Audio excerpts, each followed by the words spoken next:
নিজের জীবনের সবচেয়ে গুরুত্বপূর্ণ আর মূল্যবান পরীক্ষার ঠিক কয়েক মুহূর্ত আগে অভাবী ছেলেটি তার শেষ আহারটুকু এক রাস্তার ফকিরের হাতে তুলে দিয়েছিল। আর ঠিক তারপরেই যেন সবকিছু ঘোর অন্ধকারে ঢেকে গেল।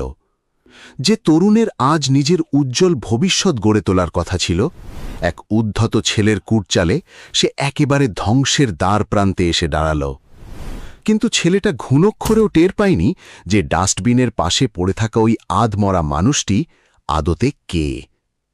কেমন হবে ব্যাপারটা যদি পথের ধারের এক অভুক্ত ফকির হঠাৎ করেই শহরের সবচেয়ে প্রভাবশালী মাল্টিন্যাশনাল কোম্পানির মালিক রূপে আত্মপ্রকাশ করেন?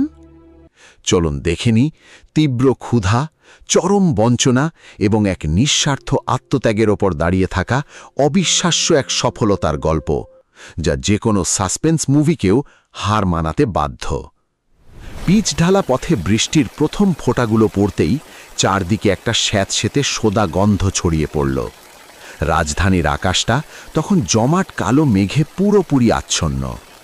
দূরের রাস্তা দিয়ে একটা সিএনজি অটোরিকশা বিকট শব্দে হর্ন বাজাতে বাজাতে রাস্তার জমাট কাদা পানি ছিটিয়ে প্রচণ্ড বেগে ছুটে গেল।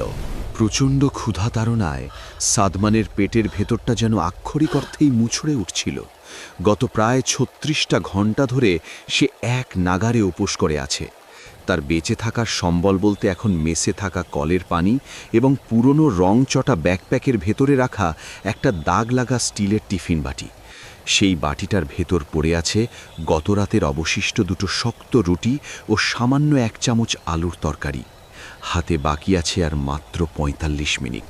তারপরই শুরু হবে সেই মহাগুরুত্বপূর্ণ পরীক্ষা, যেটার ফলাফলের ওপর সাদমানের গোটা জীবন ও ভবিষ্যৎ পুরোপুরি নির্ভরশীল। অথচ পেটের জ্বলন্ত ক্ষুধায় তার চোখের দৃষ্টি ক্রমেই ঝাপসা হয়ে আসছিল। শরীরের ভার যেন তার পা দুটো আর কোনোভাবেই বইতে পারছিল না। নীলক্ষেত এলাকার ভাঙাচোরা ফুটপাত ধরে সে পা টেনে টেনে সামনের দিকে এগোচ্ছিল।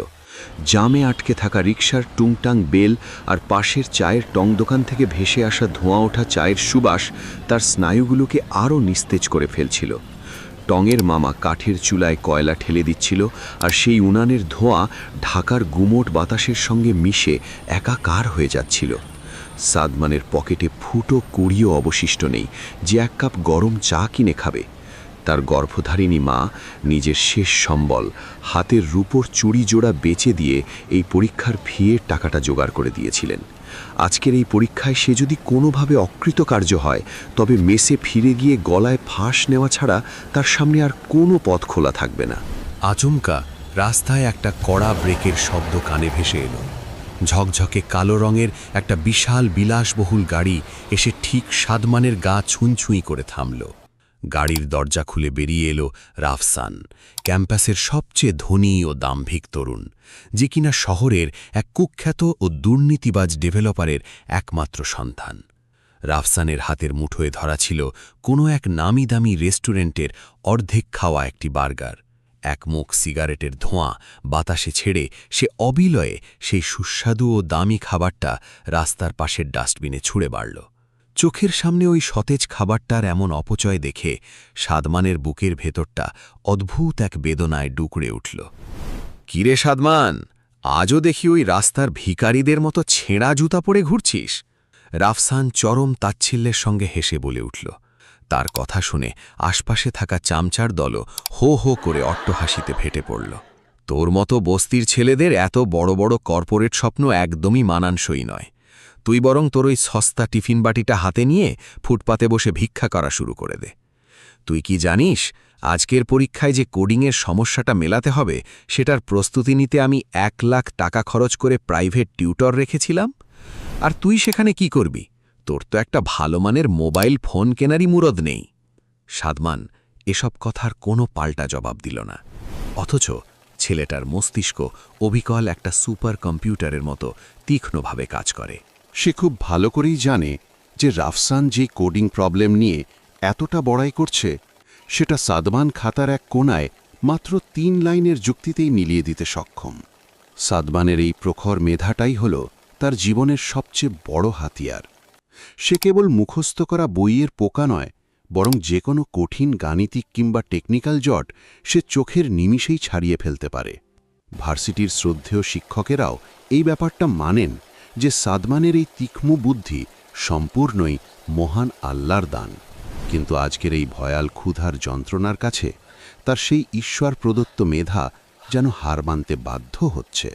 কারণ অভুক্ত পেটে কি আর সহজে কোড মেলানো সম্ভব? সে একেবারে নিশ্চুপ থেকে মাথাটা নিচু করে অপমানগুলো গিলে নিয়ে জায়গাটা থেকে সরে পড়ল। রাফসান আর তার চামচাদের ব্যঙ্গাত্মক হাসির শব্দ তখনও তার কানের পর্দায় বাজছিল। এক অদম্য জেদ তার শরীরের প্রতিটি শিরায় যেন দাউ দাউ করে আগুন ধরিয়ে দিল। আজকের দিনটায় তাকে যে কোনো মূল্যে জিততেই হবে। পরীক্ষার হলে পা রাখার আগে তাকে শরীরের জন্য কিছুটা শক্তি সঞ্চয় করতেই হবে। বাটিতে থাকা ওই দুটো রুটি না খেলে সে নিশ্চিতভাবেই জ্ঞান হারিয়ে ফেলবে। সাদমান বসার জন্য একটু শান্ত ও কোলাহল মুক্ত জায়গা খুঁজছিল। টিএসসি পার হয়ে অপেক্ষাকৃত একটা অন্ধকার গলির মুখে সে গিয়ে বসল। থরথর করে কাঁপতে থাকা হাত দিয়ে সে তার স্টিলের বাটির ঢাকনাটা আলগা করল। ওই শক্ত আর শুকনো রুটির গন্ধটাই আজ তার নাকে বেহেশতি খাবারের মতো মনে হচ্ছিল। রুটির একটা ছোট্ট টুকরা ছিঁড়ে সে যেই না মুখের কাছে নিতে যাবে, ঠিক তখনই, বাজান, আমাকে একটু খাবার দিবা,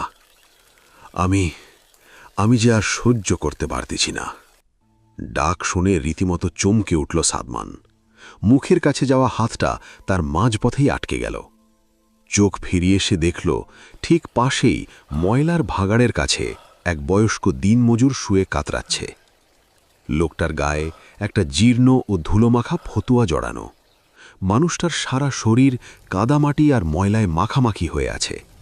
চোখ দুটো কোটরে ঢুকে গেছে আর গালের হাড়গুলো মনে হচ্ছে পাতলা চামড়া ভেদ করে এখনই বেরিয়ে আসবে। নিঃশ্বাস নেওয়ার সময় লোকটার বুকের ছাতি কামারের হাঁপড়ের মতো ওঠানামা করছিল। চেহারা দেখলেই স্পষ্ট বোঝা যাচ্ছিল যে মানুষটা গত কয়েকদিন ধরে বিন্দু পরিমাণ খাবারও পেটে দেয়নি। একেবারে মৃত্যুর দুয়ারে দাঁড়িয়ে থাকা এই মানুষটা হয়তো যে কোনো সেকেন্ডেই তার শেষ নিঃশ্বাসটুকু ত্যাগ করতে পারে। সাদমানের নিজের পেটেও তখন খিদের জ্বালায় ইঁদুর দৌড়াচ্ছে। হাতের এই সামান্য খাবারটুকুই এখন তার নিজের বেঁচে থাকার একমাত্র জ্বালানি। সে যদি আজ এই মুহূর্তে কিছু না খায় তাহলে সে পরীক্ষার হলে ঢুকেই ব্ল্যাকআউট হয়ে মাটিতে লুটিয়ে পড়বে। মায়ের সেই সীমাহীন আত্মত্যাগ, নিজের জীবনের এতদিনের হাড় ভাঙা খাটুনি আর রাফসানের মতো দাম্ভিকদের উচিত শিক্ষা দেওয়ার যে সুবর্ণ সুযোগ, তার সবই চিরতরে ধুলোয় মিশে যাবে। কিন্তু ওই বয়স্ক লোকটার করুণ দৃষ্টির দিকে চোখ পড়তেই সাদমানের ভেতরটা কেমন যেন দুমড়ে মুচড়ে উঠল। লোকটা হয়তো আর কয়েকটা ঘণ্টাও দুনিয়াতে টিকে থাকবে না। একদিকে তার নিজের সারা জীবনের লালন করার স্বপ্ন, নিজের টিকে থাকা এবং ভবিষ্যৎ ক্যারিয়ার, আর ঠিক অপর পাশে সম্পূর্ণ অপরিচিত একজন পথচারীর জীবন। খিদের তীব্র যন্ত্রণায় সাদমানের নিজের অবস্থাও তখন প্রায় ত্রাহি ত্রাহি। সে কি এখন নিজের ক্যারিয়ারের কথা ভেবে খাবারটুকু খাবে, নাকি রাস্তায় পড়ে থাকা মুমূর্ষ এক মানুষের হাতে নিজের শেষ সম্বলটুকু তুলে দিয়ে তাকে বাঁচাবে? সাদমান হাতের মুঠোয় রুটিটা ধরে থরথর করে কাঁপছিল। এদিকে সময় ফুরিয়ে আসছিল। হাত ঘড়ির কাঁটা টিকটিক শব্দ তুলে এক অশনি সংকেতের দিকেই এগিয়ে যাচ্ছে। হাতে সময় আছে আর ঠিক 15 মিনিট। সাদমানের দু হাত তখনও প্রচণ্ডভাবে কাঁপছিল। খিদের জ্বালায় পেটের ভেতরের আগুনটা যেন গলা দিয়ে উগড়ে আসতে চাইছে। কিন্তু ওই মুরব্বী মানুষটার ঘোলাটে ও অসহায় চোখের চাহানির সামনে সে নিজের বিবেককে আর আটকে রাখতে পারল না। নিজের টিফিন বাড়িটা সে সোজা বাড়িয়ে দিল লোকটার মুখের দিকে। নেন চাচা, খাবারটা খেয়ে নেন। সাদমানের শুকিয়ে যাওয়া গলা থেকে তখন ঠিকমতো আওয়াজই বের হচ্ছিল না। লোকটা তার কাঁপা হাতে রুটি আর তরকারিটা প্রায় ছোঁ মেরেই নিয়ে নিল এবং গোগ্রাসে গিলতে শুরু করে দিল। দৃশ্যটা দেখে মনে হচ্ছিল সে যেন যুগ যুগ পর কোনো আহারের দেখা পেয়েছে। সাদমান আর এক মুহূর্তও সেখানে দাঁড়িয়ে থাকল না। অগোচরেই তার চোখের কোণে পানি জমে উঠছিল। রাস্তার পাশে থাকা একটা চাপকল চেপে সে ঢকঢক করে বেশ কয়েক আঁচলা ঠান্ডা পানি গিলে ফেলল। চাপকলের পানির সে মেটালিক স্বাদে পেটের আগুনটা সাময়িক সময়ের জন্য কিছুটা কমলেও ক্ষুধার জ্বালাটা একটা ভোঁতা ব্যথার মতো পাকস্থলিতে মোচড় দিতে থাকল। সে ঘুণ আক্ষরেও ভাবতে পারেনি যে এই অভুক্ত পেটটাই একটু পরে তার জীবনের সবচেয়ে বড় কাল হয়ে দাঁড়াবে। পরীক্ষার হলে সে যখন পা রাখল ততক্ষণে অতিরিক্ত ঘামে তার শার্ট ভিজে লেপ্টে গেছে। সেটা ছিল শহরের নামকরা ও প্রাচীন এক ভার্সিটির বিশাল বড় কম্পিউটার ল্যাব। চারপাশ থেকে এসির হিম শীতল হাওয়া বইছিল, আর তার সাথে মিশেছিল পুরনো কাঠের টেবিলের সোঁদা গন্ধ। ল্যাবের প্রবেশমুখে ঝোলানো বড় দেয়াল ঘড়িতে তখন ঠিক 10টা বাজতে 5 মিনিট বাকি। রাফসান একেবারে প্রথম সারির একটি দামি টিসির সামনে আসন নিয়ে বসে আছে। সাদমানকে ঢুকতে দেখেই সে একটা অবজ্ঞার হাসি ছুঁড়ে মারল। কিরে বাপ, শেষমেশ এলি তবে? ভিখারিদের তো আবার সময় জ্ঞানের কোনো বালাই ঘন করে। রাফসানের চাটুকার বন্ধুরাও কথাটা শুনে চাপা হাসিতে ফেটে পড়ল। সাদমান মাথা নামিয়ে সোজা একেবারে পেছলের সারিতে থাকা পুরনো ও ধুলায় ভরা একটা কম্পিউটারের সামনে গিয়ে বসল। তার পেটের ভেতরটা তখন মারাত্মকভাবে মোচড় দিয়ে উঠেছে। অতিরিক্ত ক্লান্তিতে চোখ দুটো বারবার এমনিতেই বুজে আসছিল, কিন্তু নিজের দুঃখিনী মায়ের মুখটার কথা মনে পড়তেই সে মেরুদণ্ড সোজা করে বসল। পরীক্ষার ইনভিজিলেটর প্রশ্নপত্র এবং পিসির লগইন আইডি সরবরাহ করতেই গোটা ল্যাব রুম জুড়ে শুধু একটানা কিবোর্ডের খট খট শব্দ শুরু হয়ে গেল। সাদমান মনিটরের স্ক্রিনটার দিকে স্থির দৃষ্টিতে তাকাল। সেখানে একটি বিশাল বহুজাতিক কোম্পানির ডেটাবেস ম্যানেজমেন্টের একটা জটিল সমস্যা দেওয়া হয়েছে। একদম সোজা বাংলায় বলতে গেলে সমস্যাটা অনেকটা এমন, ধরে নিন সকাল ঠিক 9টার দিকে মগবাজার ফ্লাইওভারে এক ভয়াবহ ট্রাফিক জ্যাম বেঁধেছে। হাজার হাজার প্রাইভেট কার, লোকাল বাস আর সিএনজি একসঙ্গে ওই ফ্লাইওভারে ওঠার জন্য হুড়োহুড়ি করছে। এখন আপনাকে এমন একটা অ্যালগোরিদম বানাতে হবে যার ফলে কোনো সিগন্যাল ছাড়াই প্রতিটি গাড়ি তাদের নিজস্ব গন্তব্যে ঠিকঠাক বেরিয়ে যেতে পারে এবং কোনো যানজটও না লাগে। ল্যাবে উপস্থিত বাকি সব শিক্ষার্থী, এমনকি রাফসানও বিশাল বিশাল লাইনের কোড লিখতে শুরু করে দিল। তারা প্রতিটি গাড়ির ডেটার জন্য আলাদা আলাদা রাস্তা বা কমান্ড বানানোর চেষ্টা চালাচ্ছিল। এর ফলে কোডের সাইজ প্রায় 100 লাইনেরও বেশি হয়ে যাচ্ছিল এবং কম্পিউটারের প্রসেসরও রীতিমতো স্লো কাজ করছিল। সাদমানের রক্তশূন্য ফ্যাকাশে মুখে আলতো একটা হাসির রেখা ফুটে উঠল। তার মেধার তীক্ষ্ণতা ঠিক এই জায়গাতেই বাকি সবার চেয়ে পুরোপুরি আলাদা। সে খুব ভালো করেই বোঝে যে এখানে এত প্যাঁচানোর কোনো প্রয়োজনই নেই। সে মাথায় এমন একটা লজিক বা অ্যালগরিদম সাজালো যেটা একদম একজন স্মার্ট ট্রাফিক পুলিশের আদলে কাজ করবে। যে ডেটাটা আগে আসবে সে তাকে আগে যাওয়ার জায়গা করে দেবে এবং বাকি ডেটাগুলোকে একটা লুপের ভেতরে ঘুরিয়ে সঠিক সময়ে পার করে দেবে। মাত্র 3টি লাইনের একটা জাদুকরী সমাধান। সাদমানের মাথাটা প্রবলভাবে চক্কর দিচ্ছিল। মনিটরের উপর ভেসে থাকা অক্ষরগুলো তার চোখের সামনে ক্ষণে ক্ষণেই ঝাপসা হয়ে যাচ্ছিল। ক্ষুধার দাপটে তার দুহাত এতটাই কাঁপছিল যে কিবোর্ডের বাটনগুলোতে ঠিকমতো আঙুল ফেলাও কষ্টকর হয়ে দাঁড়িয়েছিল। তারপরও সে দাঁতে দাঁত চেপে নিজের পুরো ফোকাস দিয়ে টাইপ করা শুরু করল। তার 2 চোখের সামনে তখন কেবল একটাই স্বপ্ন। এই চাকরিটা জোগাড় করতে পারলে তার এবং তার মায়ের সারা জীবনের সব দুঃখ চিরতরে মুছে যাবে। ঘড়ির কাঁটা আপন গতিতে গড়িয়ে চলল। পরীক্ষার সময় বাকি আর মাত্র 10টা মিনিট। সাদমানের কোড লেখা একেবারে শেষ পর্যায়ে। সে কোডটিকে একবার রান কমান্ড দিয়ে পরীক্ষা করে দেখল। একদম নিখুঁত। যেখানে ল্যাবের অন্য সবার কোড রান হতে কমপক্ষে 5 সেকেন্ড সময় খাচ্ছিল, সেখানে সাদমানের ওই 3 লাইনের সমাধান 1 সেকেন্ডেরও 1000 ভাগের 1 সময় সম্পূর্ণ ডেটা প্রসেস করে ফেলল। এটা কেবল পরীক্ষায় পাশ করার মতো সাধারণ কোনো কোড নয়, এটা লজিকের এক অনন্য মাস্টারপিস। সামনের বেঞ্চে বসা রাফসান আর চোখে সাদমানের মনিটরের দিকে উঁকি দিল। সাদমানের কালো স্ক্রিনে সবুজ অক্ষরে জলজল করা সাকসেস লেখাটা দেখেই রাফসানের চোখ মুখে হিংসা আর ক্ষোভের আগুন জ্বলে উঠল। সে খুব ভালো করেই বুঝে গেল যে লাখ লাখ টাকা খরচ করে প্রাইভেট পড়েও সে সাদমানের মেধার সিকি ভাগও অর্জন করতে পারেনি। আজকের এই চূড়ান্ত কোডটা যদি সাদমান সফলভাবে জমা দিয়ে দেয়, তাহলে কোম্পানির ওই লোভনীয় চাকরিটা নিশ্চিতভাবেই সাদমান লুফে নেবে। সময় আছে আর মাত্র 5 মিনিট। ইনভিজিলেটর সাহেবের গম্ভীর কণ্ঠস্বর পুরো ল্যাবে গমগম করে উঠল। সাদমান বুক ভরে একটা পরম স্বস্তির নিঃশ্বাস ছাড়ল। এখন তার কাজ হল কেবল সাবমিট বাটনটাতে একটা ক্লিক করা। সে আলতো করে মাউসের ওপর নিজের হাতটা রাখল।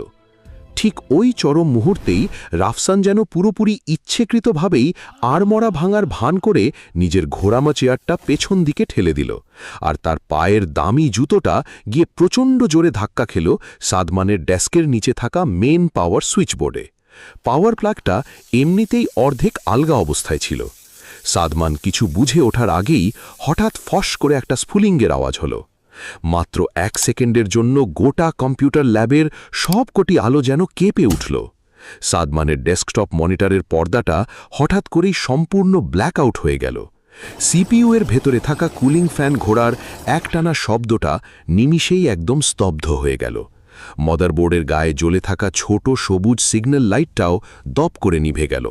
সাদমানের বুকের ভেতরকার রক্ত যেন নিমেষেই জমে বরফ হয়ে গেল। তার গলার কাছে যেন শ্বাসটা পুরোপুরি আটকে আসছিল। সে উন্মাদের মতো সিপিইউ এর পাওয়ার বাটনটা বারবার চাপতে শুরু করল, কিন্তু তাতে বিন্দুমাত্র কোনো লাভই হল না। তার সব কিছু এক মুহূর্তে শেষ হয়ে গেল। রাফসান আবার নিজের কম্পিউটারের দিকে ঘুরে বসে একটা ক্রূর শয়তানি হাসি হাসল। পরীক্ষার সময় শেষ হতে বাকি মাত্র 60 সেকেন্ড। ইনভিজিলেটর কড়া সুরে ঘোষণা করলেন, তোমরা সবাই নিজেদের প্রজেক্ট সাবমিট করে ফেলো। এখন থেকে কেউ আর কিবোর্ড স্পর্শ করবে না। সাদমানের চোখের সামনে গোটা পৃথিবীটা যেন বনবন করে ঘুরপাক খেতে শুরু করল। পেটের সেই জ্বলন্ত ক্ষুধা, তীব্র অবসাদ এবং সবকিছু হারানোর চরম আতঙ্ক, সব মিলিয়ে তার মনে হচ্ছিল সে বুঝি এখনই সেন্সলেস হয়ে পড়ে যাবে। তার সেই 3 লাইনের মাস্টারপিস লজিক, তার মায়ের সারা জীবনের স্বপ্ন আর তার নিজের ক্যারিয়ার, সবকিছুই ওই কালো অন্ধকারের স্ক্রিনটার ভেতর চিরতরে হারিয়ে গেল। এই পুরনো পিসিটা নতুন করে রিস্টার্ট হতে কমপক্ষে 2 মিনিট সময় খেয়ে নেবে, অথচ তার হাতে সময় বাকি আছে 1 মিনিটেরও কম। সাদমান কি বিনা যুদ্ধেই এভাবে হেরে যাবে? রাফসানের ওই জঘন্য কুটচালের কাছে কি আজ মেধা এবং সততার চূড়ান্ত পরাজয় লেখা হয়ে রইল? ঘড়ির টিকটিক কাটায় বাকি আর মাত্র 40 সেকেন্ড। সাদমানের অফ হয়ে যাওয়া কালো মনিটরের দিকে ইনভিজিলেটর স্যার জোরে হাঁক দিলেন, সময় একেবারে শেষ, সবাই মাউস থেকে হাত সরিয়ে নাও। সাদমানের মনে হচ্ছিল তার পায়ের তলা থেকে শক্ত মাটিটা যেন দ্রুত সরে যাচ্ছে। তার 2 চোখ ছাপিয়ে অঝরে পানি নেমে এলো। এতদিনের হাড় ভাঙা খাটুনি, মায়ের গহনা বেচা কষ্টের টাকা, উপোস থাকার সেই যুদ্ধ, সবকিছুই 1 নিমিষেই বৃথা হয়ে গেল। সামনের আসনে বসে থাকা রাফসান তখন নিজের জয়ের উল্লাসে একেবারে আত্মহারা। সে ঘাড় ঘুরিয়ে পেছনের সাদমানের দিকে তাকিয়ে চরম একটা কুৎসিত ও তাচ্ছিল্যের হাসি উপহার দিল। তার চোখের চাহনি যেন পরিষ্কার বুঝিয়ে দিচ্ছিল, তোর মতো রাস্তার ভিখারিদের আসল জায়গা ওই রাস্তাতেই। ঠিক ওই চরম উত্তেজনার মুহূর্তেই ল্যাবের ভারী কাঁচের দরজাটা প্রচণ্ড বেগে খুলে গেল। দরজার পাহারায় থাকা নিরাপত্তা কর্মীরা রীতিমতো সতর্ক হয়ে 2 পাশে সরে দাঁড়াল। রুমের ভেতর প্রবেশ করলেন বেশ কজন পেশিবহুল বডিগার্ড এবং দামি স্যুট প্যান্ট পরা গম্ভীর চেহারার কয়েকজন কর্পোরেট অফিসার। আর এই পুরো দলটার ঠিক মাঝখানে যিনি দাঁড়িয়ে আছেন, তাকে দেখেই সাদমানের চোখের পানি নিমেষে শুকিয়ে গিয়ে বিস্ময় তার চোখ ছানা বড়া হয়ে গেল। আরে, এ তো সেই মানুষটা! মাত্র 1 ঘন্টা আগে নীলক্ষেতের ওই নোংরা ফুটপাতে ময়লার ভাগাড়ের পাশে শুয়ে থাকা যে মানুষটাকে সে নিজের ভাগের শেষ রুটি আর তরকারিটুকু তুলে খাইয়েছিল, তবে এখন মানুষটার গায়ে সেই কাদায় মাখামাখি হওয়া ছেঁড়া ফতুয়াটা নেই। তার বদলি হিসেবে মানুষটার পরনে এখন গাঢ় নীল রঙের অত্যন্ত দামি একটা 3 পিস স্যুট শোভা পাচ্ছে। মানুষটার চোখে মুখে অদ্ভুত এক রাজকীয় তেজ এবং তীক্ষ্ণ ধারালো দৃষ্টি।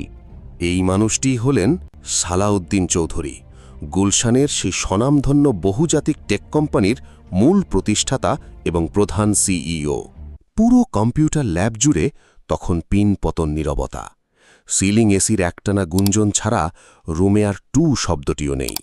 সালাউদ্দিন চৌধুরী ধীর পায়ে হেঁটে সরাসরি ল্যাবের একদম পেছনের সারির দিকে এগিয়ে এলেন। রাফসান মনে মনে ভাবল, কোম্পানির বিগ বস হয়তো তার ওই 100 লাইনের বড় কোডটা দেখে ইমপ্রেস হয়ে তাকেই বাহবা দিতে আসছেন। সে ঠোঁটে একটা চওড়া হাসির রেখা টেনে সিটে সোজা হয়ে বসল। কিন্তু সালাউদ্দিন তাকে পুরোপুরি ইগনোর করে সোজা গিয়ে দাঁড়ালেন পেছনের সারিতে বসা সাদমানের সেই অন্ধকার হয়ে থাকা কম্পিউটারের সামনে। কি ব্যাপার বাবা, তোমার পিসির স্ক্রিনটা এমন অফ কেন? সালাউদ্দিন চৌধুরীর কণ্ঠস্বরটা বেশ গম্ভীর শোনালেও তার ভেতরের পিতৃস্নেহের ছোঁয়াটুকু সাদমান ঠিকই আঁচ করতে পারল। সাদমান মুখ খোলার আগেই রাফসান আগ বাড়িয়ে বলে উঠল, স্যার, ও তো কিছুই মেলাতে পারেনি। বস্তির ফকিরনির ছেলে তো, তাই হয়তো লজ্জায় পড়ে নিজেই ডেস্কটপের প্লাগটা খুলে অফ করে দিয়েছে। আমি কিন্তু স্যার আপনাদের ওই কঠিন ডেটাবেস প্রবলেমটা পুরোপুরি সলভ করে ফেলেছি। সালাউদ্দিন রাফসানের কথার দিকে বিন্দুমাত্র ভ্রুক্ষেপ না করে নিজের চিফ ইঞ্জিনিয়ারকে হাত নেড়ে ইশারা করলেন। ইশারা পেয়ে ইঞ্জিনিয়ার তৎক্ষণাৎ ল্যাবের মেইন সার্ভার পিসির সঙ্গে তার নিজের একটা অত্যাধুনিক ল্যাপটপ কানেক্ট করে নিলেন। মাত্র কয়েক সেকেন্ড স্ক্যান করার পরই ইঞ্জিনিয়ারের চোখ দুটো চরম বিস্ময়ে ছানাবড়া হয়ে গেল। স্যার, ইঞ্জিনিয়ারের গলাটা কাঁপা কাঁপা শোনাল। পিসির পাওয়ার কাট হওয়ার ঠিক মিলি সেকেন্ডের আগেই সাদমানের লেখা কোডটি আমাদের ক্লাউড সার্ভারে অটো সেভ হয়ে বসে গেছে, কারণ ওর বানানো অ্যালগোরিদম এতটাই পারফেক্ট আর সাইজে ছোট ছিল যে সেটা রান করাতে কম্পিউটারের মাত্র 1 মিলি সেকেন্ডেরও কম সময় লেগেছে। বস, এটা সত্যিই অবিশ্বাস্য ব্যাপার। স্রেফ 3 লাইনের একটা কোড দিয়ে ছেলেটা এত বড় ট্রাফিক সিস্টেমে ঝামেলা চুকিয়ে দিয়েছে। চিফ ইঞ্জিনিয়ারের এমন মন্তব্য শুনে ল্যাবে থাকা সমস্ত পরীক্ষার্থী আর গার্ডে থাকা শিক্ষকেরা আক্ষরিক অর্থেই হাঁ হয়ে গেলেন। তখন ওই ল্যাপটপের বড় স্ক্রিনে সাদমানের লেখা সেই 3 লাইনের জাদুকরী মাস্টারপিস কোডটা উজ্জ্বল হয়ে ভাসছিল। সালাউদ্দিন চৌধুরীর চরম মুগ্ধতায় সেদিকে বেশ কয়েক সেকেন্ড একদৃষ্টে তাকিয়ে থাকলেন। তারপর তিনি খুব ধীরে সুস্থে পেছনে থাকা রাফসানের দিকে ঘুরে দাঁড়ালেন। আর তোমার লেখা সেই কোড, রাফসান? সালাউদ্দিন সাহেবের কণ্ঠে এবার যেন জমাট বাঁধা ভয়ঙ্কর এক ক্রোধ। 100 লাইনের ওই ফালতু জঞ্জাল দিয়ে তুমি আমার এত বড় কোম্পানি সামলাতে চাও? আর হ্যাঁ, জেনে রাখো, আমাদের হেড অফিসের সার্ভারে এই ল্যাবের সিসিটিভি ক্যামেরার ফুটেজও সরাসরি লাইভ স্ট্রিম হয়।